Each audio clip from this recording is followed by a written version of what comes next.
My name is Craig Finn, and I'm a systems engineer with One Identity, specializing in syslog-ng. And in this session, I'm going to describe how you can utilize syslog-ng with the Google Cloud PubSub application. So syslog-ng, as you probably well know, is an application that allows you to centrally collect, process, and securely store log messages. It's an application that is suitable for being your enterprise log management layer. So you only need one application that gives you high performance, high reliability, and it's very feature rich and easy to use. But that's the only tool that you will in fact need for log collection. And what it does is not only collects, processes, and stores logs from all of the devices and applications in your enterprise, it can also send those messages or subsets of those messages to other applications, other security tools, SIEM tools, databases, many other applications that you might want to use to analyze and process the logs in other ways. And it's very often used to optimize SIEM ingestion. So in other words, we take care of ingesting logs, doing some processing, categorization, and filtering, then send them on down to your SIEM tool, which can then run in a much more efficient manner because it doesn't have to do what it's not really optimized for. It can specialize on what it's designed to do, which is analyze and provide actionable intelligence on the data that syslog-ng is providing to it. And syslog-ng itself, and in particular, I'm talking about syslog-ng Premium Edition, which is the edition of syslog-ng that comes with commercial support from One Identity. You may be familiar with the open source version of syslog-ng. Premium Edition is very much in that same vein, but it has many enhancements, and of course, it obviously is supported by One Identity with up to 24 by 7 support, and in fact, enhanced support levels even above that.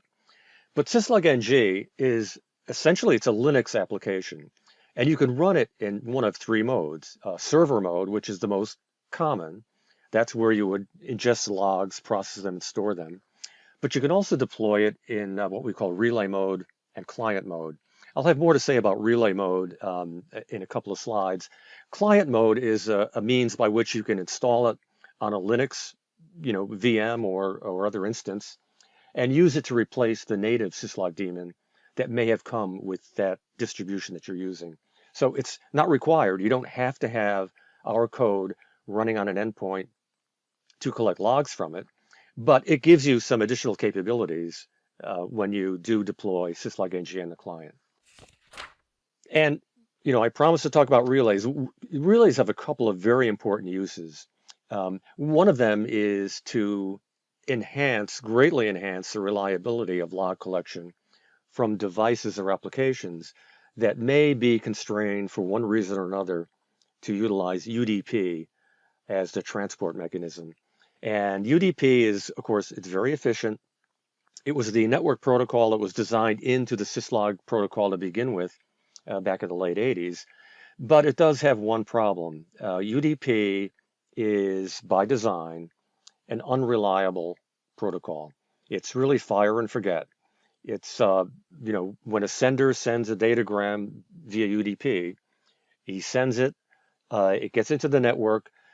Neither the sender nor the receiver is aware of any problems with that datagram. It could get dropped somewhere along the network at a router interface, and no one's any the wiser. And that could be a problem because you're depending on your log analysis tools and security tools to really be aware of what's happening in your network. These UDP datagrams, they may be carrying essential information, and that needs to be attended to immediately. And if they get dropped, that's obviously not available to you. So what you can do is, in cases where you have UDP sources that maybe have to traverse a complex network with a lot of network hops, and they're using UDP, you can locate a syslog-ng relay close to those sources. Maybe it's at a remote site. The relay, since it's close to the sources from a network topology sense, will have a high chance that the UDP packets will make it intact to the relay. The relay then can then resend those messages using a more reliable protocol like TCP/IP. It can also help you if you have extremely large organizations with perhaps multi tens of thousands of simultaneous TCP connections. In that case, you can have a relay multiplex that multiple tens of thousands of TCP connections down to one connection to your server at your central or primary data center. So they're very useful in very large environments. And of course, you can integrate syslog-ng with other parts of your network infrastructure. So you can also have syslog-ng instances running behind a network load balancer. And that could provide, obviously, load balancing and scaling, and also reliability. The load balancer could have health checks, and if it determines that one of the servers is down, it could make sure that all the messages get sent to the surviving instance. Now I'm going to describe syslog-ng in a little more detail here. So, this stroke block diagram shows the essential part of syslog-ng, which is that it's a log or message processing pipeline. In fact, it's an oversimplification in some ways because it's not just one pipeline, but it's many, many parallel pipelines, many log processing paths, and then many parallel network destinations. And all of these paths, sources, and destinations are multi-threaded for performance. But in essence, what happens is syslog-ng will be collecting messages either from the network, and it'll do that using any protocol, any network protocol, any syslog protocol from any device, from any application. It will also collect log messages that are being created on the instance itself. So in other words, any application log files or platform-specific log files, say from journald or the kernel. It will also harvest those. It'll run them through these log paths. Log paths are where you will do the processing, and that processing will consist of filtering, parsing to extract name value pairs from possibly otherwise unstructured log messages. It will also allow you to do transformations. You may have to send a log message from one of your sources to another application that requires a specific format that's different from the format that the sender used. You can very easily transform it to make it match what the destination requires. You can also enrich logs, so you can add metadata to the basic raw log message to add context to the message to aid in filtering or to make it more usable to one of those downstream applications. And of course, the syslog-ng server can store files, can do it very securely. It can store it either in text format or binary format. And the binary format that's provided with syslog-ng Premium Edition gives you the capability to encrypt those log files, also to compress them to a very large degree, and also gives you the ability to provide timestamping. You can have the log messages timestamped by an external timestamping authority.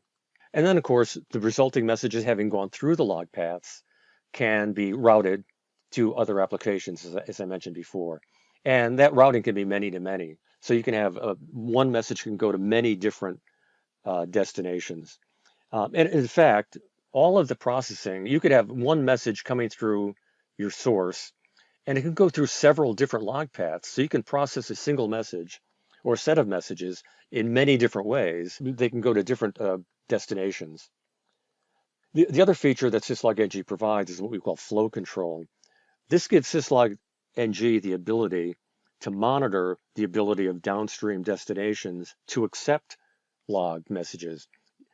And it can modulate the flow of the messages incoming from the sources to match the ability of downstream sources to process them. And this is very important because you don't want to have a situation in which a downstream receiver is not able to handle messages. Maybe they're too busy. There's a buffer full on the downstream end. Maybe there's a network problem and they can't at this moment accept more messages. You want to be able to tone down the syslog-ng's sending of messages to match that, to make sure that nothing gets overrun and no log messages drop into the bit bucket anywhere. As well as having that basic flow control, syslog-ng in all of its implementations gives you the capability to have an on-disk buffer.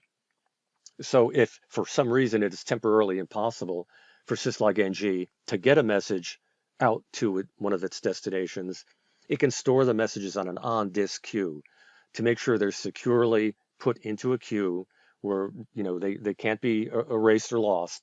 And then when the downstream application is again able to process, maybe the network condition is cleared, the machine is no longer busy, or it's back up after a reboot, syslog-ng will go into that queue and then send the messages out in the order that they had come in from the sources. And of course, now what I want to talk about in particular is the topic of this session, which is, how do we talk to PubSub in the Google Cloud Platform? And this is something that was introduced in just recently. In fact, the latest version of syslog-ng 7.0.22, we now have the ability to both receive message streams from Google Cloud PubSub and also send messages from syslog-ng into Google Cloud PubSub. So we can both be a subscriber, to use the terminology of the message broker technology, or we can be a publisher. So what is Google PubSub? Well, it's a asynchronous messaging service, one of several that are out there. And what these do is they essentially decouple any type of service that's producing events from the services that consume those events. It decouples it or loosely couples it. So the consumer of the event does not necessarily have to be always online. It could be disaggregated from the sender, both in obviously a space standpoint, but also from a time standpoint. So they don't have to be simultaneously up and running in order for that flow of information to pass from one to the other. It's topic based, so the sender would associate messages with a particular topic or set of topics, and then the receiving application will subscribe to subscriptions which are connected to various topics. And of course, being a cloud platform, it offers high availability and scalability. So, in typical cloud fashion, there will be resources in many different geographic locations to handle this.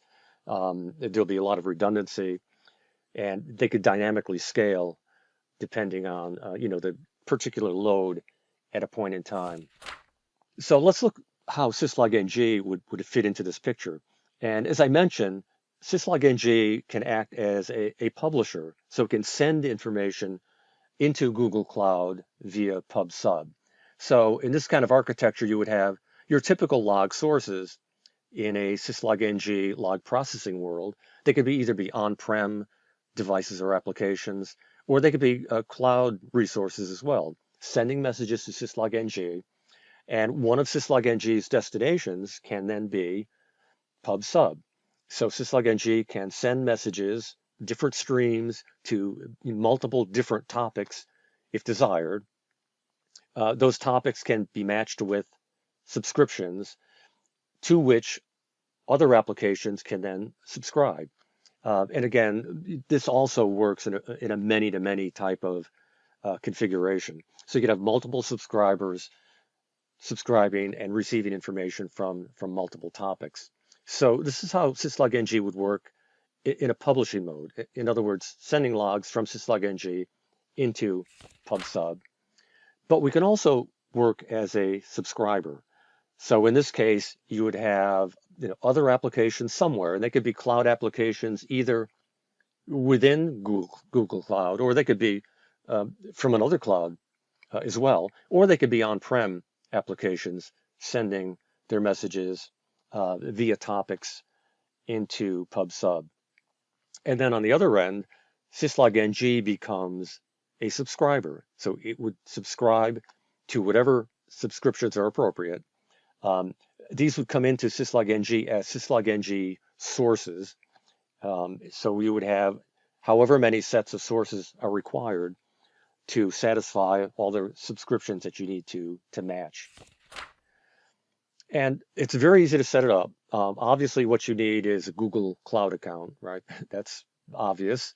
You need to have a project in Google Cloud, and that can be an existing one, or you can create a new one if you prefer. You'll need a service account associated with that project, and that service account will you'll be provided with a credentials key. That'll be a JSON file with your credentials that you'll securely store on your syslog-ng implementation. And then you'll need it at the very least, syslog-ng Premium Edition 7.0.22, which is in fact the current and latest edition of syslog-ng. And then of course you'll have to set up the definitions within syslog-ng within its configuration file. And of course, these will look like typical sources and destination definitions, very much following the templates of the other types of sources and definitions that you would have included in your syslog-ng.conf file.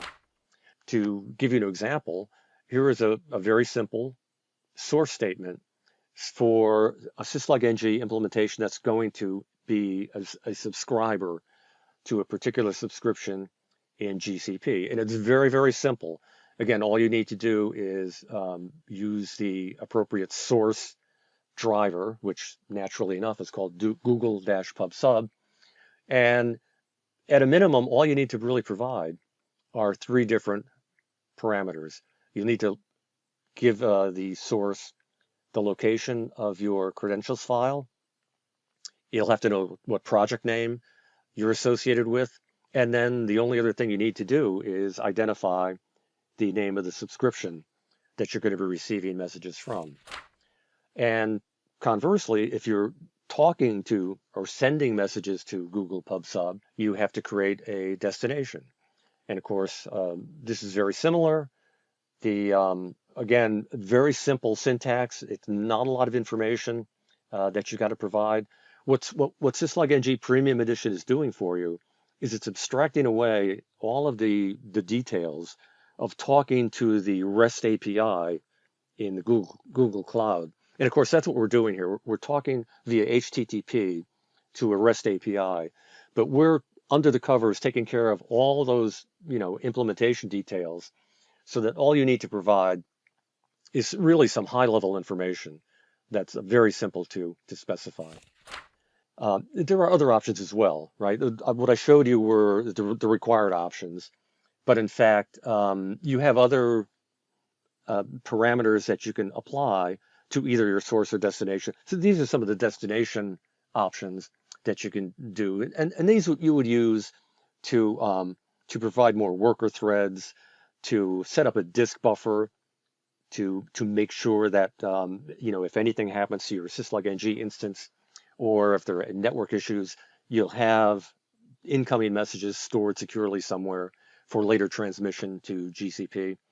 There's also some ability to monitor and modify how you're going to use the bandwidth, how much batching you're going to do to get data from syslog-ng to GCP. But again, in general, it's very, very simple. You just have to provide a minimal amount of information to be able to use this feature. So those are the basics now of what syslog-ng does and how we talk to GCP PubSub. I do have a bit of a demo here to show you all these pieces working together, and I'm just going to show a couple of slides that lays that out. So I'm going to have essentially three instances of syslog-ng. The two important ones are here. I'm going to be receiving logs into this particular Linux machine from another VM. So it's going to generate some logs, log messages, send it to this machine whose name is WEC Relay. And this is going to be the publisher machine. So this is going to take essentially logs coming in from my network infrastructure, and it's going to send them in to PubSub in GCP. There's a topic associated with the messages going into PubSub. And then on the other end, I've got another instance of syslog-ng, and this is my subscriber. So this is going to be having a syslog-ng implementation with a GCP source. This is looking to ingest logs from Google PubSub. And so it's very simple. We'll see the logs being transferred and being ingested by this first machine, and then we'll be able to see them coming into the second machine. And for this receiving machine from the subscriber, what will happen is those log messages that are coming from PubSub will be deposited into a file on the local machine. Incidentally, if you want to learn any more about syslog-ng in general, some of the other features, just go to syslog-ng.com. There you can be directed to a trial download page, all the administration guides and other documentation, some blogs, great deal of information on syslog-ng. So very, very useful site. And that's that. I'm going to now transition into the demo. So let me just hang on for a second, and we'll be right with. Okay, I've got some terminals open here, and in fact, 4 different ones that I'm going to show you. This is on my syslog-ng instances that I showed you before. So the first one here is the machine that's going to act as my publisher. So this machine is going to be accepting messages from my network, and it's going to process them and send them to Google PubSub to a particular topic that I showed before. And I'm also then going to be receiving them. So I have another instance of syslog-ng that's already running here, and it's waiting for messages to be coming from Google PubSub. So this is my subscriber machine. And what's going to happen is when I'm going to generate a bunch of messages, send them to my publisher machine. It'll send them to the cloud, to PubSub. Then they'll come back down to my subscriber machine that's running the syslog-ng PubSub source. In other words, ready to accept messages from PubSub. And it'll be writing them into a file. So what I'll do is I'm going to tail that file. So you'll be able to see them as they come in real time. Now, what I'm going to be doing is I'm going to be generating messages synthetically from yet another instance of syslog-ng and another Linux VM. But this is going to continually create log messages. And you'll see there the message body will just consist of the uppercase characters PAD repeated over and over again. So again, they're purely synthetic, but they're actual syslog messages being generated at a rate that I'm specifying, and for an interval I'm specifying as well. So again, these are going to go to my machine that will be my publisher. The publisher will send it to GCP PubSub. They'll come back through via a subscription and come down to my other Linux machine. So let me go ahead and I'm going to generate my my messages here. And there they go. So it's pumping them into the network. If I go over to my machine, my receiving machine, this is the guy that's receiving them from the network, and it's going to be pushing them off to PubSub as well. So now the only other thing I need to do is I'll look at here is my receiving machine. This is running syslog-ng. Incidentally, I'm running it in the foreground so you could see all of the activity that's happening. And you could see, sure enough, syslog-ng is seeing these messages coming in from PubSub. This is how syslog-ng itself, the application, sees it. And if it's doing its job correctly, it should be sending them to the destination, the local destination on that machine that I've specified. And sure enough, here is that that destination file on my receiver or my subscriber, pulling in the messages that are coming from PubSub, and they're being deposited in that file. So you know, it was in var logs. If I do an ls-l and it was pub sub messages, you can see that you know, here are the files, you know, 5:10 Eastern Time on October 14th. A pretty big file already, but those are all the messages that I've been able to ingest via this pathway. So from my network infrastructure to syslog-ng, from syslog-ng, those messages then get transferred up to Google Cloud into PubSub, into their asynchronous messaging system. And I also pulled that back down because I'm subscribing to the topic that that first syslog ng instance has been publishing to, or publishing to the top. I'm subscribing to the topic that it published to, and I'm receiving them at the back end. So in other words, Google PubSub can now be used either as a destination or a source or both for syslog ng. And again, this conforms with syslog ng Premium Edition. This is a feature that's exclusive to the Premium Edition at this point, along with many of the other features that Premium Edition does bring to the party, in addition to, again, commercial support.